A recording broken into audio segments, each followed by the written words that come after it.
नाज़रीन, यमन के हूथियों की जानिब से आबनाए बाबुल मंदब में सऊदी अरब की नाकाबंदी करने की धमकी ने आलमी तजारत और खत्ते की सिक्योरिटी को बराह रास्त खतरे में डाल दिया है। पाकिस्तान ने इस सूरत हाल पे दो टोक मौक़िफ़ जाहिर करते हुए ये वाज़ेह किया कि अगर उसके बहरी मफादात को निशाना बनाया गया तो उसे कौमी सलामती पर हमला समझा जाएगा। ईरान के इत्तेहादी समझे जाने वाले हूथियों की यह धमकी एक ऐसे वक्त पे सामने आई जब खलीज फारिस में आबना हरमुज पहले ही शदीद दबाव का शिकार है। हूथियों की जानिब से अब बाबुल मंदब को निशाना बनाने की धमकी दरअसल मशरिक़ वस्ता के दोनों अहम बहरी रास्तों को एक साथ गैर यकीनी सूरत हाल में धकेल रही है। ये वो रास्ते हैं जिनके जरिए न सिर्फ तेल बल्कि आलमी तजारत का बड़ा हिस्सा गुजरता है और उनमें किसी भी किस्म की रुकावट के असरात फौरी तौर पर दुनिया भर में महसूस किए जाते हैं। बाबुल मंदब की जोग्राफियाई अहमियत इसलिए भी गैर मामूली है कि यह खलीज अदन को बुहेरा अहमर से मिलाती है और यही रास्ता नहर सुएज के जरिए यूरोप तक पहुंचता है। दुनिया में समुद्री रास्ते से मुंतकिल होने वाले तेल का तकरीबन 12% इसी रास्ते से गुजरता है। इसलिए अगर यहां कशीदगी बढ़ती है या जहाजरानी मुतासिर होती है तो यह सिर्फ इलाकाई मसला नहीं बल्कि आलमी मईशत के लिए एक बड़ा धचका होगा। इस सारी सूरत हाल के असरात पाकिस्तान तक भी बराह रास्त पहुंच सकते हैं। पाकिस्तान अपनी तेल की जरूरियात का बड़ा हिस्सा खलीजी मुमालिक से हासिल करता है और उसकी बरामदात और दरामदात का एक अहम हिस्सा भी इन्हीं समुद्री रास्तों के जरिए यूरोप और दीगर मंडियों तक जाता है। बाबुल मंदब में अगर रुकावट पैदा होती है तो सबसे पहले तरसील का वक्त बढ़ेगा, फिर इंश्योरेंस प्रीमियम में इजाफा होगा और बिलाखिर दरामदी लागत में नुमाया इजाफा देखने को मिलेगा। यह भी एक अहम खदशा है कि अगर हूती अपनी धमकियों पर अमल करते हैं तो वह सिर्फ सऊदी अरब तक महदूद नहीं रहेंगे बल्कि इस रास्ते से गुजरने वाले किसी भी जहाज को निशाना बना सकते हैं। उसमें पाकिस्तानी परचम बरदार जहाज भी शामिल हो सकते हैं या वो ऑयल टैंकर जो सऊदी बंदरगाहों से खाम तेल लेकर पाकिस्तान की जानिब रवाना होते हैं। इस तरह पाकिस्तान न सिर्फ बिल वास्ता बल्कि बराह रास्त भी सिक्योरिटी खतरात की जद में आ सकता है। चुनाचे इन खतरात के पेश नजर ही पाकिस्तान ने यह वाज़ेह किया कि वह अक़वाम मुत्तहिदा के मंशूर और बैनुल-अक़वामी कानून के तहत अपने मफादात के दिफा के लिए तमाम जरूरी इक़दामात करने का हक महफूज रखता है, जिसमें जरूरत पड़ने पर ताकत का इस्तेमाल भी शामिल हो सकता है। पाकिस्तान ने अपने बयान में न सिर्फ हूतियों की धमकियों की मजम्मत की बल्कि सऊदी अरब के साथ यकजहती का इजहार भी किया और इस बात पर जोर दिया कि जहाज रानी की आजादी को हर सूरत यकीनी बनाना जाना चाहिए। पाकिस्तान के इस दो टोक मौक़िफ़ ने पाकिस्तान की सिफारती पोजीशन मजीद वाज़ेह की क्योंकि हूती ईरान के हिमायत याफ्ता है और पाकिस्तान के ईरान के साथ भी खुशगवार ताल्लुकात हैं, बल्कि ईरान अमरीका राबितों में पाकिस्तान मरकजी सालिस का किरदार अदा कर रहा है, जिसके बायस पाकिस्तान के लिए खुलकर किसी एक फरीक का साथ देना आसान नहीं। यूं ये सवाल पैदा हुआ है कि क्या पाकिस्तान सऊदी क़यादत में किसी मुमकिन अस्करी कार्रवाई का हिस्सा बनेगा या नहीं। माजी में पाकिस्तान ने बराह रास्त फौजी शमूलियत से गुरेज किया, लेकिन मौजूदा सूरत हाल में अगर उसके अपने मफादात बराह रास्त खतरे में आते हैं तो पॉलिसी में तब्दीली किस हद तक मुमकिन है। मजमूई तौर पर बाबुल मंदब में पैदा होने वाली यह कशीदगी एक ऐसे बहरान की शक्ल इख्तियार करेगी जो न सिर्फ मशरिक़ वस्ता बल्कि आलमी मईशत और तवानाई की फराहमी और पाकिस्तान जैसे मुमालिक की सिक्योरिटी और मुआशी इस्तेहकाम को भी मुतासिर करेगा। यूं अब देखना यह है कि क्या यह तनाज़ा सिर्फ धमकियों तक महदूद रहता है या एक बड़े तसादुम में तब्दील होता है। हमें बात करेंगे, हमें ज्वाइन किया माहिर बैनुल-अक़वामी उमूर अहमद हसन अल अरबी साहब ने। अहमद साहब, बहुत शुक्रिया आपके वक्त का। अहमद, इस वक्त जो मौजूदा पोजीशन दिखाई दे रही है, हूतियों की जानिब से जो धमकियां दी गई, फिर दो ऑयल टैंकर पे हमला होने की इतलात सामने आई, फिर सैकड़ों जहाज़ों की गुजरगाह बाबुल मंदब जो है उसके ताज़ा तरीन दादोशुमार ये बताते हैं कि एक रोज़ में सिर्फ 25 जहाज़ों का उधर से गुजर हुआ। ये प्रेशर टैक्टिक के तौर पे देखा जाए या फिर हम मुमकिनात में से देखें कि मुस्तकबिल करीब के दिनों में ये आबनाए हरमुज वाला पूरा मामला जो है ये बाबुल मंदब के ऊपर भी शिफ्ट हो जाएगा और दो प्रेशर पॉइंट बन जाएंगे। जी, बहुत शुक्रिया। देखिए, ईरान का जो थ्रेट है वो तो यही है कि जिस तरीके से स्ट्रेट ऑफ हॉर्मुज के ऊपर उन्होंने प्रेशर क्रिएट किया है, उसी तरीके से अपना मसल फ्लैक्स करने के लिए वो बाबुल मंदब की पहले भी धमकी दे चुके हैं और अब जो है वो दोबारा से दे रहे हैं। लेकिन हकीकत ये है कि स्ट्रेट ऑफ हॉर्मुज को जो बंद करना या चोक करना उसकी भी एक शेल्फ लाइफ है और उसी तरह बाबुल मंदब को बंद करने की धमकी देना उसकी भी एक शेल्फ लाइफ है। ईरान इसमें आई थिंक केयरफुली ट्रेड करेगा बिकॉज ईरान का जो स्ट्रेंथ है, जो उसकी ताकत रही है इस कॉन्फ्लिक्ट के अंदर, वो यही रही है कि पूरी दुनिया की सपोर्ट ईरान के साथ थी। इवन ये कि अमेरिका के अंदर जो 90 लाख लोग सड़कों पे निकले इस जंग के खिलाफ, वो भी ईरान की सपोर्ट में निकले थे क्योंकि उनको ये लगता था कि ईरान जो है वो बेकसूर है और उसके ऊपर जो हमला हुआ वो एक गलत चीज हुई है। उसी तरह स्ट्रेट ऑफ हॉर्मुज को बंद करना, या अब जो ये अमन या पीस आ रहा था पूरी दुनिया के अंदर, ये जो मेमोरेंडम साइन हुआ था अमन के लिए, एक पीस फ्रेमवर्क के लिए, इसमें ईरान स्ट्रेंथन्ड तभी तक रहेगा जब तक ईरान पार्टी टू पीस के तौर पर दुनिया उसको परसीव करेगी। जब दुनिया आहिस्ता आहिस्ता उसको अमन की राह में एक हर्डल के तौर पर परसीव करना शुरू हो जाएगी, तो ईरान ने वो जो स्ट्रेंथ गेन की है पिछले 4 माह में, वो आहिस्ता आहिस्ता डिमिनिश होना शुरू हो जाएगी। तो ये जो एटीट्यूड कि पहले स्ट्रेट ऑफ हॉर्मुज बंद करेंगे, बाबुल मंदब बंद करने की धमकी, उसके साथ आप फिर ये देख लें कि गल्फ कंट्रीज के ऊपर जो अटैक्स हैं, सो आई थिंक ये ईरान के लिए थोड़े काउंटर प्रोडक्टिव होंगे अगर इसको ये फौरन बंद नहीं किया जाता तो।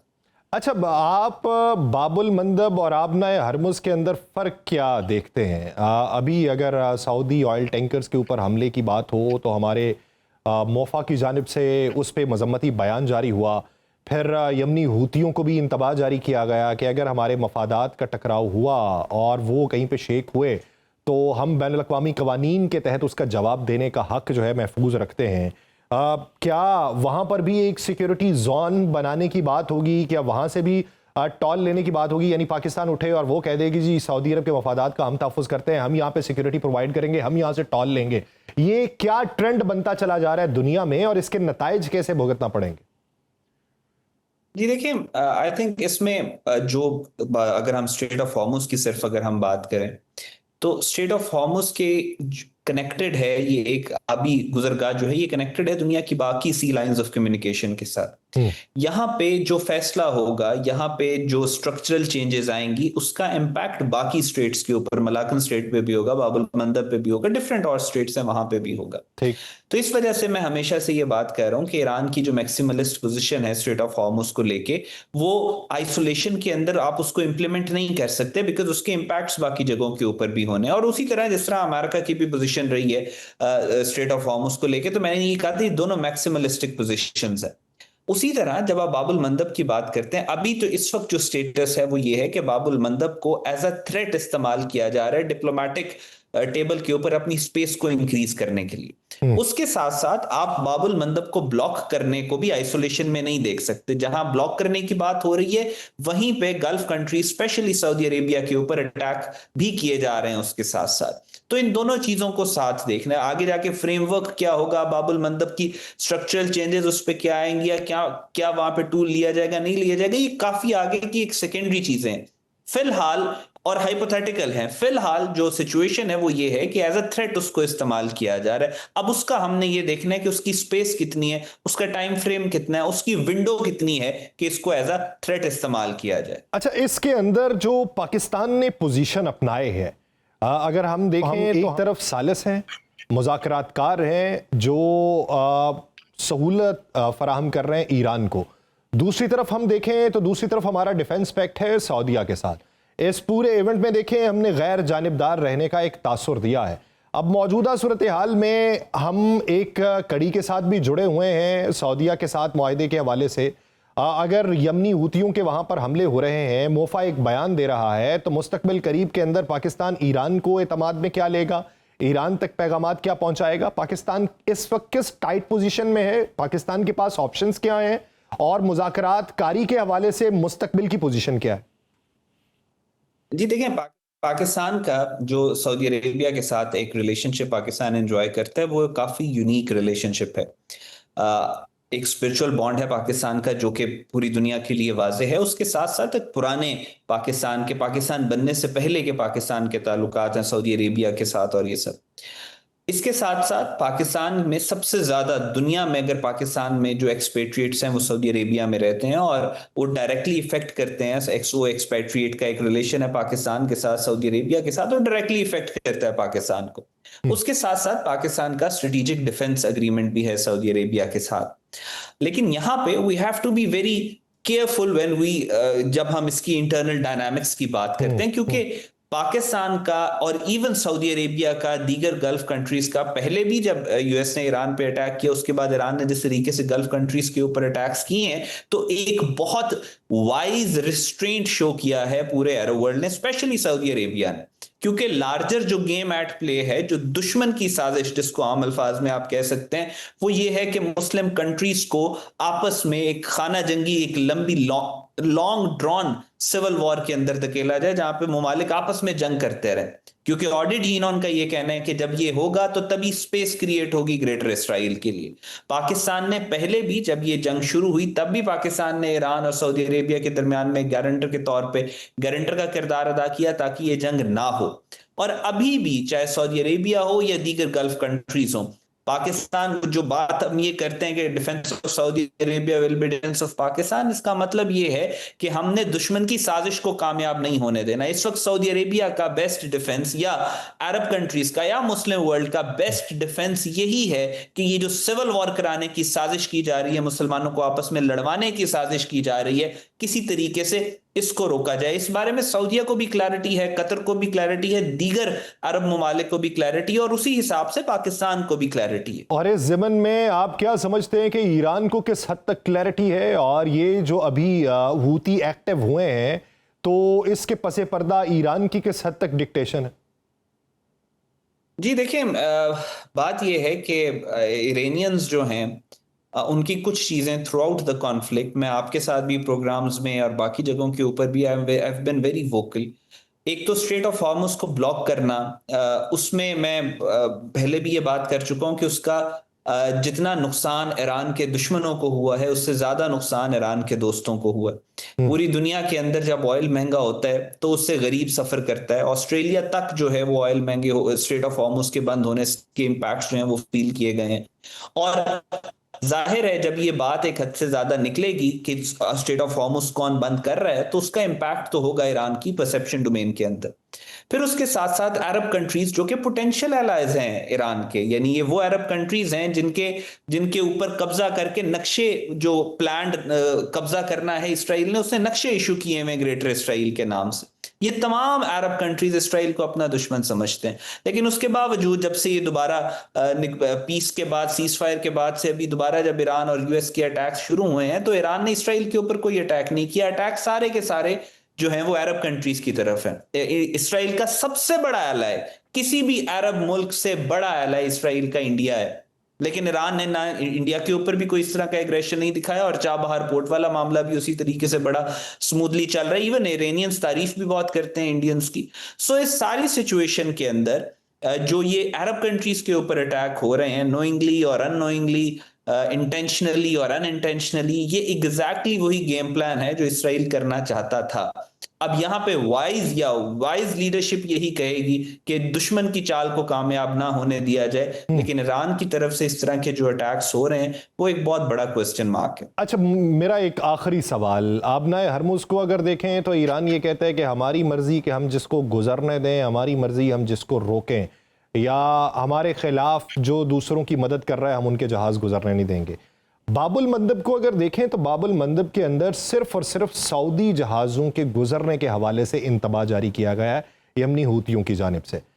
अब वहां पे किसी तीसरे फरीक का आके यमनी हूतियों के ऊपर हमला करने का इम्कान किस हद तक है? क्योंकि वो ये मौक़िफ़ अपनाएंगे कि हमने तो सिर्फ सऊदी अरब के लिए इंतबा जारी किया, लेकिन उस इंतबा के नतीजे में या होने वाले हमले के नतीजे में जो मैरिटाइम रिपोर्ट्स ये बताती हैं कि 25 जहाज एक दिन में गुजरे हैं, तो इफेक्ट तो सभी पे हुआ है, केओस और टर्मोइल तो सभी के लिए पैदा कर दिया गया है। तो ये किस हद तक उनका वैलिड शॉट है और उस पे किसी तीसरे फरीक यानी अमेरिका के कूदने के इम्कानात किस हद तक है? देखिए, अभी मैं वही बात करूंगा कि अभी सिचुएशन जो है काफी अर्ली स्टेज के ऊपर है और इस सारी बातों का जवाब देना वो काफी ज्यादा हाइपोथेटिकल हो जाएगा। लेकिन रियलिटी इस बात की ये है कि मिडिल ईस्ट के अंदर कोई भी चीज आइसोलेशन में नहीं एग्जिस्ट करती। आप अगर ये कहें कि आपकी अंडरस्टैंडिंग किसी एक मुल्क की अंडरस्टैंडिंग के मुताबिक वो इश्यूज को सेग्रीगेट कर देगा, तो नहीं, एवरीथिंग इज इंटर रिलेटेड। आप सऊदी अरेबिया की बात करें, आप दीगर कंट्री, अगर आप सऊदी अरेबिया के जहाजों की बात करें तो वो सऊदी अरेबिया से निकल के कहीं ना कहीं तो जा रहे हैं और कहीं किसी और मुल्क से सऊदी अरेबिया आ रहे हैं, तो यहाँ पे तो दो ममालिक तो आपस में इंटरेक्ट कर ही रहे हैं ना, तो इफेक्ट तो दोनों ममालिक होंगे। आप बेशक एक को थ्रेट कर रहे हैं लेकिन इफेक्ट तो वो कई और कंट्रीज को कर रहे हैं। सो इसी वजह से मिडल ईस्ट के अंदर जो भी चीज होती है उसके मल्टीपल, अभी सिर्फ आप ये ईरान और इसराइल की जंग जो हुई है और अमेरिका के साथ जो नेगोशिएशन हुई है उसमें आप देख लें कि एक तीसरा मुल्क है लेबनान जिसके ऊपर इसराइल अटैक कर रहा है, वो उसके साथ कंडीशनल हो गई थी यूएस और ईरान की जो निगोसिएशन है और पीस का फ्रेमवर्क है, उसी तरह अगर आप सऊदी अरेबिया को थ्रेट करते हैं, जाहिर है तो इसके इंप्लीकेशंस होंगे, पूरे खित्ते के ऊपर होंगे। Saudi Arabia is a very important country. Saudi Arabia के बहुत सारे मुस्लिम ममालिक के साथ बहुत सारे जो है सेंसिटिव रिलेशनशिप हैं, तो जाहिर है आप एक कंट्री को सिंगल आउट नहीं कर सकते। आपकी शराइत के ऊपर आप किसी को थ्रेट नहीं कर सकते। It is going to effect the entire region. इसी वजह से मिडिल ईस्ट की सिचुएशन को बहुत ज्यादा सेंसिटिवली, बहुत ज्यादा कॉम्प्लिकेटेड तरीके से देखा जाता रहा, और इसी वजह से शुरू से पाकिस्तान का और दीगर ममालिक का भी ये स्टांस रहा है कि ये पीस निगोस देखें। आपका जो ईरान के सुप्रीम लीडर है, उनके जनाजे के जो इवेंट हुआ उस पे सऊदीज मौजूद थे। जब पीस नेगोशिएशन की बात हुई, पाकिस्तान ने मीडिएट कराना शुरू किया। सबसे पहले जो 4 वज़राए खारजा पाकिस्तान में आए, तो उसमें सऊदी वजीर खारजा भी शामिल थे। सो इसके बावजूद जब इस एक तरफ से इतना ज्यादा हाथ बढ़ाया जाए, उसके बावजूद ईरान की तरफ से जो एटीट्यूड आ रहा है, जाहिर है उसकी एक्सेप्टेंस जो है पहले हो सकता है हो मिडिल ईस्ट के अंदर हो सकता है ना, लेकिन अब मौजूदा सूरत हाल में उसकी एक्सेप्टेंस के ऊपर भी सवालात जो हैं वो उठ रहे हैं। इसलिए मशरक़ वस्ता की जो सूरत हाल है, इसको हसास नज़र से देखना चाहिए। फोग ऑफ वॉर में जो चीज़ें इस वक्त डेवलप हो रही हैं, वो मुस्तकबिल करीब के में किस हद तक तब्दील होंगी, ये एक अलग इशारा है।